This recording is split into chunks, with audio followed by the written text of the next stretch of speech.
हाय सांग माने केमती अछंती भल ना आसंतु आज गोटे नुआ आइटम टे करिबा।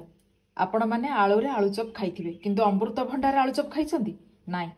आसंतु आज अमृत भंडार आलू चप करिबा। प्रथमे मो अमृत भंडा को चोपा छड़ेई के एमिति भाबे काटी देइछि सिजिबा पई चंचल हबो। एमिति काटिकरी भल परिष्कार भाबे धुआ धुई करदेबे करिकरी तापर एबे सिजेई दबा। मो अमृत भंडा गुडी को प्रेसर रे एई भरी भाबे सिजेइबा को छाड़ी देइछि। अमृत भंडा रे एबे हाफ कप ए कप रे आपण हाफ कप पानी देबे अमृत भंडा सिजिबा पे। आमे वर्तमान पानी देई देले तापर एबे सिजा जाउथबा अमृत भंडा रे हाफ स्पून हळदी गुंड पकेइबे, बेसी देबेनी हाफ स्पून।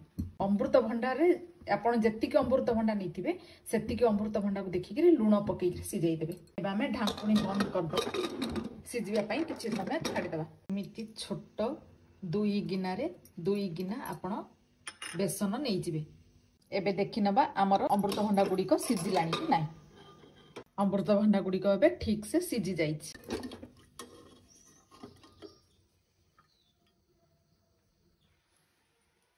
अमृत भंडा आलू चॉप पई मो नेइछि गोटे बड़ पियाज कट्टा, कंचा लंका 3 खंड कट्टा कट्टा, गोटे हाफ टमाटो ताको काटिकरी टिके अदा खंड अल्प टिके हाफ इंच अदा खंड, पंच फुटण 2 स्पून, हेंगु हाफ स्पून, बादाम चना गोटे छोट गिना रे गिने, मिरसिंगा पत्र आउ स्वाद अनुसार लुण। कारण आमे अमृत भंडा सिजारे ऑलरेडी लुण पकई दीचे। एबे केवल ए मसला को देखिकरी आमे लुण नेबा। अदा आ रसुण को एका भाबरे छेची देबा। एबे काढ़ी रखी थिबा अमृत भंडा रे लुण हाफ स्पून पकईकरी चकुटी देबा। ई भली भाबे आमे अमृत भंडा गुडी को सब चकटी देबा।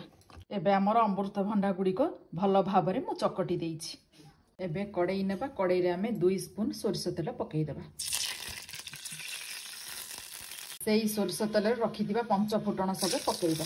एबे अदा रसुण छेचा रखी थिबा एडा पकईबा।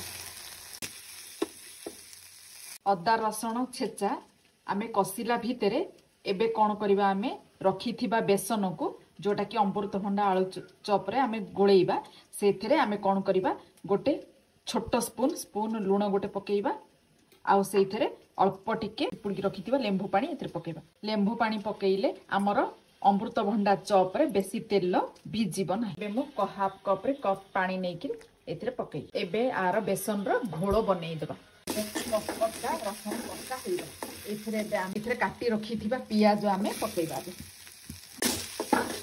बेसन को बेसी टाइट घोलिबेनी एडी एमिति लाइट जेमिति आमे अमृत भंडा चॉप को बुड़ेई कि साइज रे छाणी परिबा। पियाज वर्तमान हमर लाइट ब्राउन होला पर आमे इते भाजिबा। जे पियाज हमर लाइट ब्राउन ही गला आमे रखी थिबा एबे कंचा लंका को एथरे पकेइबा। बादाम चना मध्ये एथरे पकेइबा। रखी थिबा भुरसुंगा पत्र एथरे पकेइबा। टमाटो मध्ये एथरे पकेइबा। रखी थिबा हेंगु एथरे पकेइबा। तापर ये सब को एबे आमे घांटीबा।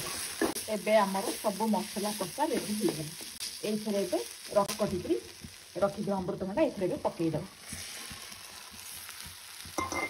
एटाको भल्लो भाबे मसला को अमृत भंडा रे मिसई देबा।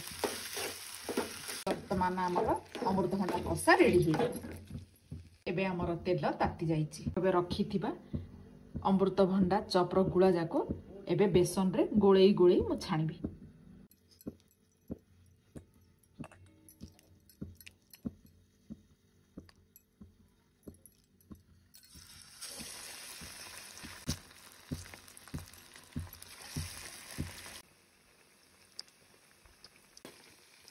एबे हमर आलू चप गुडी को गोल्डन ब्राउन हो जाईछि।